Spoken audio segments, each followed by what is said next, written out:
Alors je voulais te faire une vidéo pour te parler des distractions et je voulais te faire un peu un top des pires distractions selon moi. Alors cette liste elle sera pas du tout exhaustive et elle est vraiment subjective aussi parce que ça dépend vraiment de ta relation avec certaines activités.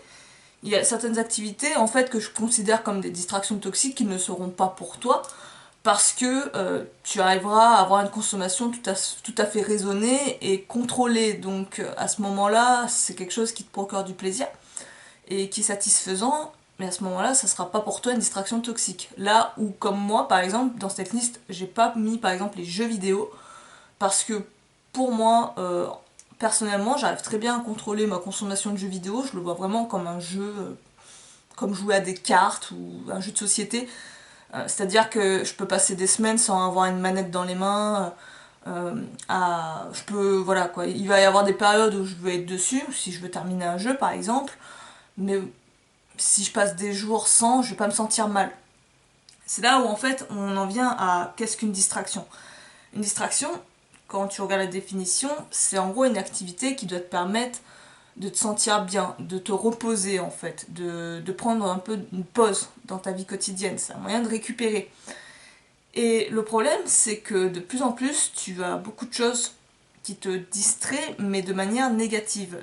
C'est-à-dire que ça t'apporte non seulement pas le repos, ça t'amuse pas, clairement pas, ça peut te créer des soucis, te rendre anxieux, te stresser, et c'est tout l'inverse de ce qui est vraiment une distraction qui en soi peut être saine, tu vois. Il n'y a pas de souci à se distraire. Pareil, tu peux aussi avoir le côté où tu peux consommer beaucoup trop d'une activité pour justement comment dire, ne plus être dans ta vie quotidienne, t'échapper de ta vie quotidienne, et à ce moment-là, tu perds là encore l'effet bénéfique de la distraction parce qu'à un moment donné, tu vas sentir de la culpabilité, de la frustration sur le fait que ça te fait perdre du temps, sur le fait que bah, ça te ronge tes journées, que t'as pas l'impression d'avoir la main sur ta vie.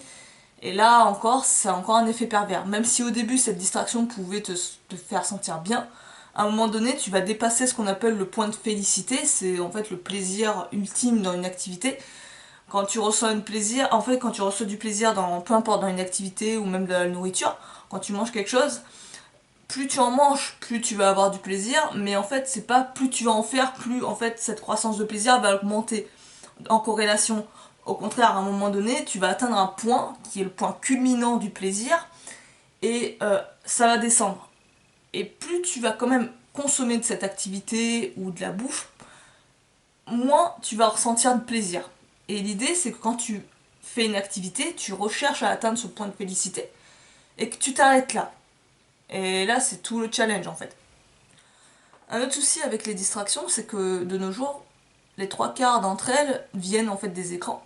Et on n'a pas vraiment de distraction dans le monde réel. C'est toujours une manière d'échapper au monde réel. Et ça serait bien justement de retrouver ça, peut-être plus des distractions tangibles. Tu vois, comme là je te parlais de l'exemple jouer aux cartes, tu vois, quelque chose de concret, c'est quelque chose que tu touches dans le monde réel. Et on a de moins en moins ça. Ça peut être aussi jouer d'un instrument de musique, faire de l'arc, je te dis n'importe quoi, tu vois, mais aller se balader. Tout ça aussi, ça peut être considéré comme des distractions. Ça t'apporte pas forcément de la productivité, ça t'apporte que du plaisir, du loisir. On peut voir ça comme une manière de se distraire. Et on a, comme je te le dis, de moins en moins ce contact-là avec des distractions réelles et de plus en plus on est dans du virtuel en fait. Distraction, c'est YouTube. YouTube quand tu sais pas où aller en fait, quand tu te laisses prendre par les recommandations ou la page d'accueil.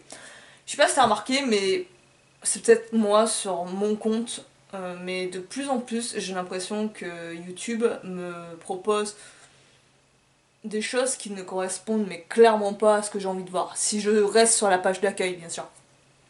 Et ça, c'est un souci parce que t'as beau rafraîchir la page et tout, de pas arrêter de dire vas-y, on va voir s'il y a quand même quelque chose de sympa à regarder. Les trois quarts des vidéos que propose YouTube, c'est la grosse merde. C'est des choses qui m'intéressent pas, qui me font des trucs niais, mais des choses qui t'apprennent rien, mais même si ça t'apprend pas quelque chose, mais des vidéos intéressantes. Il y a aucune vidéo intéressante, très peu du moins, que YouTube me propose. En plus de ça, j'ai l'impression que même les chaînes sur lesquelles je suis abonnée, même en page d'accueil, ils ne me les proposent pas. Il faut que j'aille directement sur le compte des chaînes pour vérifier si un des youtubeurs a fait de nouvelles vidéos. Et ça, c'est vraiment un souci, parce que si tu restes dans l'accueil ou que tu te fies uniquement dans l'onglet recommandations, à un moment donné, en fait, tu vas baisser ton exigence et te dire, bon allez, je vais quand même regarder un peu cette vidéo, elle m'est proposée assez de fois, je vais voir ce que ça donne, allez, pour une fois et tout. Et là, tu commences à regarder des vidéos qui, en fin de compte, t'intéressent pas vraiment et te plaît pas en tant que tel, c'est juste que t'as rien à faire, que tu t'ennuies et que tu veux passer du temps, tuer ton temps. Et une solution pour pallier à ça, en fait, c'est d'avoir une extension Chrome. Là, par exemple, j'ai une extension qui s'appelle iDrake, qui permet de cacher ce que tu as envie de cacher sur YouTube. Donc tu peux cacher la page d'accueil, tu peux cacher les recommandations à droite, les commentaires, il y a d'autres fonctionnalités. Moi, ce sont essentiellement celles-là que j'utilise. Et en faisant ça, en fait, t'es pas tenté. Déjà, quand tu regardes une vidéo, t'es vraiment concentré dessus, tu regardes vraiment que ça, t'es pas tenté, tes yeux sont pas tentés à aller à droite pour regarder quelle sera la prochaine vidéo que je vais me mater. Non, non, tu restes que sur ton instant présent et tu profites de ta vidéo. Et aussi, l'idée, c'est que quand tu consommes YouTube, c'est de vraiment savoir déjà à l'avance pourquoi t'y vas. T'y vas pas en touriste, en fait. Tu cherches pas à te faire happer par l'algorithme. Tu cherches juste à, je sais pas, tu veux juste regarder si tes youtubeurs préférés ont sorti une vidéo, tu vas voir ce qu'ont fait tes youtubeurs préférés, et basta. Une fois que tu as regardé ces vidéos-là, que tu as fait ta veille, tu quittes YouTube, tu vas voir ailleurs. Comme ça, tu as moins le risque en fait de te retrouver à un moment donné à 3 heures du mat à mater des vidéos de forge ou de satisfaction et tout, et de pas comprendre pourquoi t'es là en fait, pourquoi l'algorithme t'a proposé ça, et surtout pourquoi t'as cliqué dessus. Donc ça, c'est une manière de consommer YouTube, de manière contrôlée et de profiter de l'outil sans les inconvénients. Prochaine distraction, selon moi, c'est les réseaux sociaux. Donc tu vas avoir Instagram, Snapchat, Twitter, Facebook, tu mets ce que tu veux là-dedans. Chaque réseau social a sa particularité et a ses inconvénients propres, mais je pense que ça se rejoint un peu pour tout. Alors déjà, le gros souci, c'est que souvent dans les réseaux sociaux, tu vas te comparer aux autres. C'est-à-dire que tu vas t'abonner à des comptes où les gens te proposent du contenu que tu aimes forcément, peut-être des activités que tu pratiques, etc., comme en musculation. Et le truc, c'est que souvent, les gens qui sont sur Instagram vont uniquement présenter des choses positives, le meilleur de ce qu'ils peuvent offrir. Et souvent, tu auras des personnes assez élitistes qui te proposent des performances de porc, qui ont des physiques de malades. Et toi, tu te compares à ça, tu as l'impression vraiment d'être nul par rapport à eux et que tu n'arriveras clairement jamais à leur niveau et tu peux avoir cette sensation de syndrome d'infériorité, tu vois. Et ça, c'est un souci parce que ça peut éventuellement te paralyser à l'action sur le long terme. Tu pourrais te dire à quoi bon passer à l'action, de toute façon, j'arriverai jamais à leur cheville, à ces gens-là. Donc, éviter de se comparer aux autres est déjà une très bonne solution. C'est pour ça que moi, depuis très longtemps, j'ai arrêté de regarder du contenu de personnes qui font de la muscu ou du street ou peu importe, des activités que j'aime. Sauf si ces personnes ont quelque chose à m'apprendre. Si c'est juste de la démonstration en mode ouais, t'as vu, je me la pète, ça dégage, ça m'apprend rien, ça m'aide pas à progresser en fait. Il peut y avoir du contenu motivation ou inspirant. Là, pareil, c'est quelque chose que je garderai. C'est quelque chose qui peut m'élever, qui peut me booster. Ça, c'est positif. Mais quand c'est plus du tout le cas et que t'es stressé quand tu le vois, tu te sens mal, t'as une sensation un peu de perte de confiance en toi, ça dégage. Tu vois, c'est du contenu qui t'apporte rien à part du mal-être. Et comme je te le dis, moi je suis pas très réseau social. Le seul réseau social que j'utilise c'est Instagram, mais c'est uniquement pour poster du contenu, j'en consomme pas. Tu verras, je suis abonnée à 5 comptes, mais ça je crois que c'est parce que lorsque tu t'inscris à Insta, ils t'obligent en guillemets à sélectionner des comptes. Donc moi j'ai pris un peu des comptes par défaut, vite fait. Et de toute façon, avec le tellement que j'ai peu de comptes, t'as vite fait de faire le tour des publications. Je te cache pas que je le fais pas, en fait, j'en ai rien à faire. Moi, ce que je veux, c'est juste proposer du contenu. Et après, même si, c'est ça qui est pervers avec l'algorithme, c'est que même si t'as à la fin du contenu, Tu peux encore scroller, parce qu'en gros, tu as des suggestions qu'Instagram te propose, et tu pourrais en gros avoir encore une flambée de suggestions jusqu'à l'infini, j'en suis sûre. Donc à ce moment-là, il faut faire très attention au côté scroller à l'infini, parce que ça, c'est vraiment un gouffre, c'est un trou noir, ce truc-là aussi. Tu peux vraiment tomber dedans, et je te dirais, pareil, même principe, c'est si tu dois consommer, peut-être, si tu veux consommer des réseaux sociaux, essaie de consommer des réseaux sociaux uniquement sur des gens que tu sélectionnes comme enrichissants, des personnes que tu aimes suivre, qui t'apprennent beaucoup de choses. Suis-les uniquement, regarde juste ce qu'ils font ces gens-là, et après tu dégages. C'est d'avoir la discipline de dégager une fois que tu as vu ce que tes influenceurs ont posé, et après tu vas voir ailleurs. Pareil, est-ce que tous les réseaux sociaux se valent? Quand tu vois des fois certains parlent de Twitter comme un réseau social où en gros c'est juste là pour poser des dramas et avoir des clashs, ça vaut rien, ça t'apporte rien en fait, ça va juste envenimer peut-être ton état émotionnel, ça va pas forcément t'apprendre des choses, clairement pas, ça va te faire juste perdre du temps. Donc peut-être garder uniquement, être minimaliste, garder les réseaux sociaux dont tu utilises le plus souvent, que tu apprécies, chacun ses goûts, j'ai pas à juger. Mais moi, j'ai fait un point d'honneur de ne pas consommer ce que je trouve sur les réseaux sociaux. Déjà que YouTube, je trouve ça assez énorme, donc ça suffit, rien qu'avec ça, c'est déjà pas mal. Alors la prochaine distraction, selon moi, la pire de toutes presque, ça serait les infos. Les infos, pourquoi? Parce qu'en fait, c'est une distraction qui t'apporte aucun plaisir, tu vois. Là où les autres distractions, elles t'apportent au moins comme bénéfice un plaisir immédiat, les informations, elles t'apportent même pas ça. C'est-à-dire elles ont dans le sens de distraction, de détourner ton attention, clairement. Et le gros bémol que tu peux apporter à l'information, aux infos, donc ça peut être journal, on s'en fout, hein. Journal, papier, internet, tu peux avoir aussi télé, c'est toujours la même chose, c'est que ça déforme les réalités et tu te rends compte de plus en plus, surtout aujourd'hui, que ça te ment, ça raconte pas ce qui se passe réellement, ça déforme la réalité et ça veut t'orienter dans une direction précise, ça te manipule. Donc à partir de là, ça perd son principe d'origine qui était de s'informer de ce qui se passait dans le monde, qui n'est pas forcément une mauvaise chose, tu vois. Mais là, en plus de ça, ça perd ce principe-là et ça t'installe dans un climat de peur, dans un climat d'anxiété et de sidération, c'est-à-dire que t'es sur ton canapé, tu regardes les infos, tu peux rien faire dans la réalité concrète sur ce qui arrive, sur ce qui est dit. Et ça te crée une grosse anxiété qui t'empêche, qui t'inhibe l'action. Et rien que ça, pour moi, c'est un gros drapeau rouge pour dire qu'il faut pas du tout consommer ce type de contenu. Là, je mets même pas de demi-mesure, tu vois. C'est vraiment, ça dégage complètement. Et rien que fais le test pendant, je sais pas moi, 2-3 semaines, une semaine, t'essaies de pas du tout te consommer de médias, pas du tout d'infos, etc. Tu verras que ton état émotionnel va grandement se rétablir et tu vas te sentir beaucoup mieux, beaucoup moins anxieux. Si déjà tu as une vie stressante, si en plus tu rajoutes les infos, là je pense que ton taux de cortisol il doit être dans les sommets quoi. Donc essaie pendant 2-3 semaines, si tu n'as jamais expérimenté, de pas du tout consommer d'infos. Tu vas voir qu'en fait, les infos qu'on te présente, c'est pas des infos dans lesquelles tu peux vraiment interagir pour les modifier dans ta vie réelle, tu vois. C'est vraiment les choses sur lesquelles tu n'as aucune action personnelle.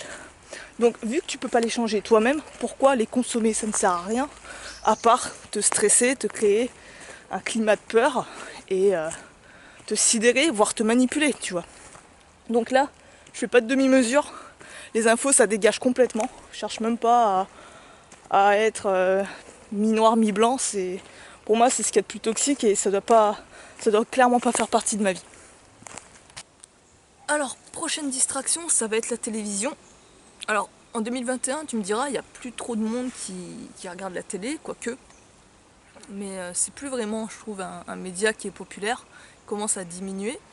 Mais cependant, il y a quand même la plupart des gens ont une télé chez eux, ils veulent pas s'en séparer, ils veulent quand même l'avoir en fond, tu vois, même s'ils sont sur le PC, la télé reste toujours allumée. Et chez moi j'ai une télévision, mais elle me sert uniquement pour les jeux vidéo. C'est-à-dire que j'ai aucune chaîne dessus, je n'ai pas branché la partie de la box qui permet de capter les chaînes, ça me va très bien, je suis nullement tentée de l'allumer pour regarder des conneries. Alors déjà, le gros souci avec la télé, c'est que tu choisis pas vraiment ce que tu as envie de voir. Ça t'est imposé. Donc ce qui va se passer, c'est qu'en fait, ton taux d'exigence va être très bas. Tu vas juste sélectionner le moins pire de ce que tu peux voir. Tu te diras, bon bah, tu vas zapper sur plusieurs chaînes, tu auras l'impression d'avoir du choix en fait. Et tu vas te rendre compte en fait que ce qu'il y a, c'est pas vraiment intéressant, c'est pas vraiment ce vers quoi tu serais allé par toi-même si tu avais vraiment un choix mais infini. Tu prends juste le moins pire. Et tu vas être là, de manière passive, à regarder ça, ces émissions. Et c'est pas vraiment une distraction qui va te nourrir, c'est plus des distractions qui vont t'abrutir la plupart du temps, si tu remarques. Qui vont un peu flatter ton ego en te montrant peut-être des personnes qui ont l'air plus connes que toi, souvent. T'as cette sensation d'être un petit peu supérieur à eux, de pouvoir te moquer d'eux. Ça, c'est souvent dans la télé-réalité, par exemple.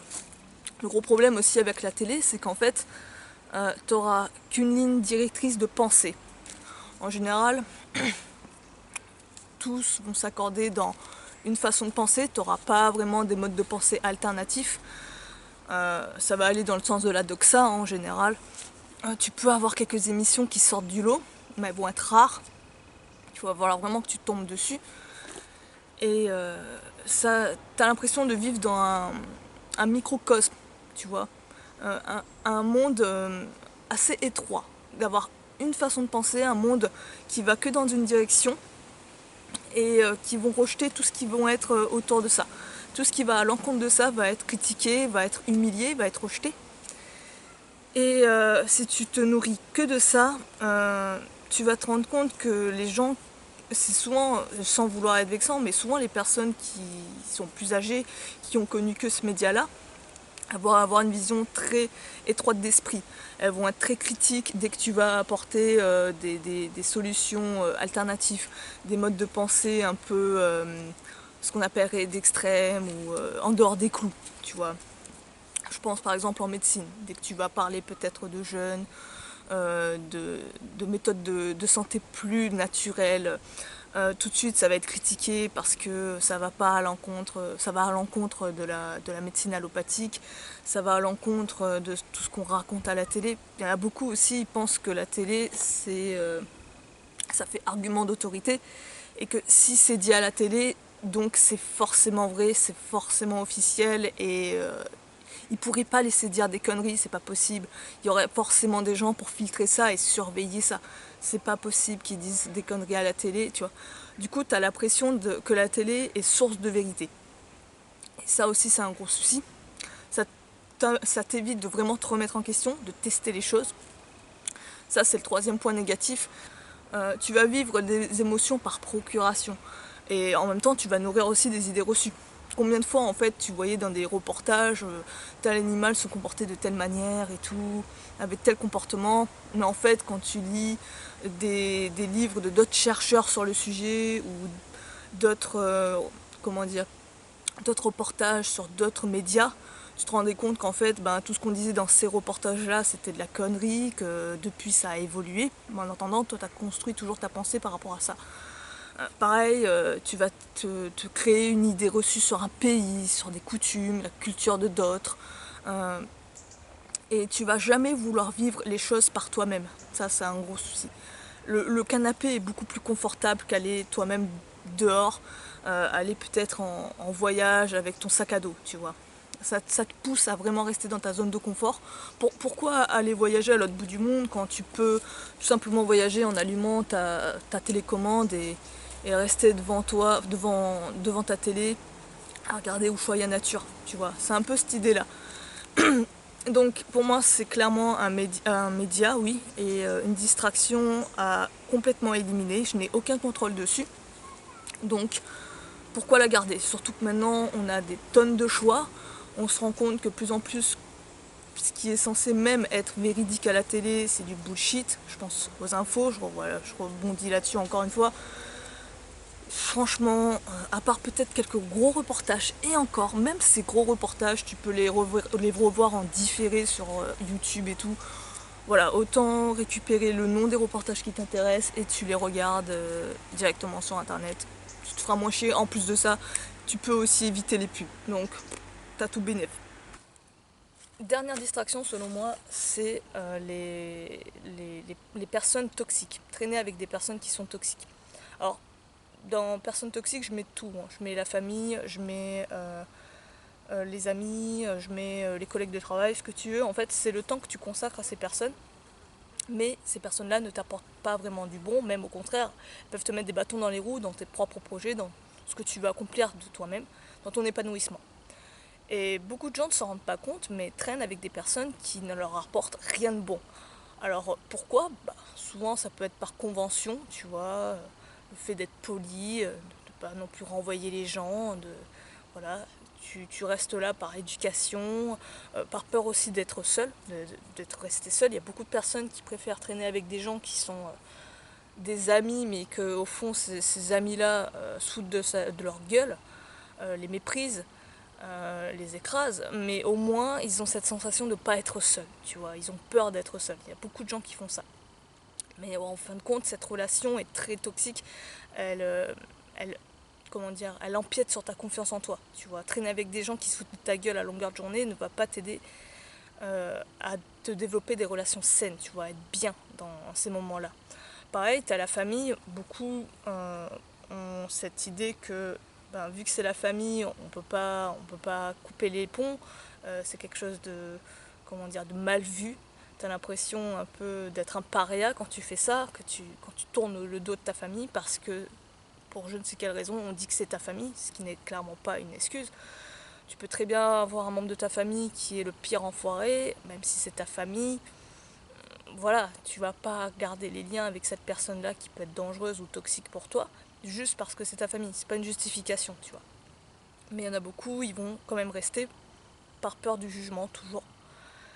Et tu vois, on dit qu'on est la moyenne des 5 personnes que l'on côtoie le plus, et je pense que l'environnement a un énorme impact sur toi. De toute façon, tu vas t'en rendre compte qui sont les personnes toxiques. Tu vas t'en rendre compte que quand tu vas voir telle ou telle personne, est-ce que tu te sens bien? Est-ce que tu es pressé d'aller la voir? Est-ce que y a quelque chose d'enrichissant entre vous deux, des discussions très enrichissantes? Est-ce que voilà, il y a une bonne ambiance quand vous vous rencontrez? Ou est-ce qu'au contraire c'est morne? Il y a une ambiance de merde, tu as l'impression que l'autre tu te prends de haut, te méprise, au niveau de... Vous pouvez pas discuter sans qu'il y ait une dispute, tes croyances vont complètement à l'encontre des siennes. À ce moment-là, quand tu es dans ce genre de situation, autant couper court, écarter ce genre de personnes, au moins un temps, voir, expérimenter. Est-ce que quand j'arrête de voir ces personnes-là, je me sens mieux? Est-ce que je vois qu'il y a des améliorations dans ma vie? Tester, en fait. Voir. Et en faisant ça, tu vas te rendre compte que tu vas apprendre à sélectionner des relations qui sont saines, qui t'apportent des choses bénéfiques pour toi. Traîne plus avec des amis qui t'inspirent, des amis qui t'encouragent, avec qui tu passes un bon moment, plutôt que des personnes qui vont être vraiment te ramener vers le bas, tu vois. Faire attention vraiment à ça. On se rend pas compte en fait de pas de la dangerosité, c'est un peu un gros mot, mais de l'impact que ça a, le fait de négliger les personnes avec qui on reste le plus longtemps. Donc, fais attention à ton temps, et c'est vraiment de consacrer du temps avec parcimonie, en sélectionnant bien les personnes avec qui tu veux passer du temps. Après, je te dis pas de non plus, tu peux être radical et carrément couper le pont avec certaines personnes, ça dépend vraiment de toi et de ton expérience de vie. Mais si t'as pas envie non plus de couper entièrement les ponts, des fois, voilà, t'as tes proches, tu les aimes sur un côté de leur facette de personnalité, il y a une facette de leur personnalité que t'aimes bien, qui vous vous entendez bien. Mais sur plein de choses, non, vous êtes en contradiction. Pourquoi couper forcément les ponts? Tu peux juste écourter les visites, passer peut-être un peu moins de temps, mais tu peux toujours garder un lien avec ces personnes-là, en ayant quelque chose d'un peu plus cordial, un peu plus... Voilà, où vous vous concentrez seulement sur là où vous vous entendez bien. Donc voilà, j'ai fait mon top 5. Comme je le répète, c'est subjectif. Tes distractions ne vont pas être les mêmes que les miennes. Comme je te le dis, c'est vraiment par rapport à ton ressenti. Est-ce que quand tu fais ta distraction, tu as une sensation d'avoir passé un bon moment, comme quand tu as regardé un bon film, ou est-ce que au contraire tu as une sensation de culpabilité, de malaise, tu as l'impression vraiment en fait de pas vraiment te faire du bien en faisant cette distraction précisément. Voilà, c'est juste une remise en question, essayer de voir un peu ce qui te correspond le plus. Après, l'idéal aussi, pourquoi pas, c'est de chercher des distractions dans le monde réel. Donc, comme je te l'ai dit, faire de nouvelles activités sur du palpable, quoi, tu vois. Comme moi, par exemple, là, je voulais me mettre au tir à l'arc. Bah, ce que j'ai fait, j'ai acheté un arc, je me suis fait une cible et je me suis posé dans un coin pour faire du tir à l'arc. Tu vois, c'est des distractions beaucoup plus enrichissantes. Elle t'apporte des skills aussi, ça, j'aime bien ça. T'apporte des compétences, ça te permet d'aller dehors, d'avoir la tête en dehors d'un écran, ça fait vraiment du bien. Je trouve qu'elles ont de plus grosses valeurs, les distractions dans le monde réel. Donc ça peut être n'importe quel hobby, tu vois, essayer de trouver des hobbies, je sais pas, jouer un instrument de musique, faire du dessin, peu importe. Essayer de trouver quelque chose dans le monde réel qui peut te distraire et remplacer peut-être ça par remplacer les écrans et les distractions virtuelles par ça. Pourquoi pas. Donc n'hésite pas à me faire une liste de quelles sont tes distractions. Quelles sont tes distractions toxiques? Est-ce que tu t'en as rendu compte? Est-ce que tu as essayé peut-être de corriger ça? Ça fait toujours plaisir de te lire en commentaire, donc n'hésite vraiment pas à t'exprimer. Et sur ce, moi je vais te laisser là-dessus. Je te dis à la prochaine. À plus.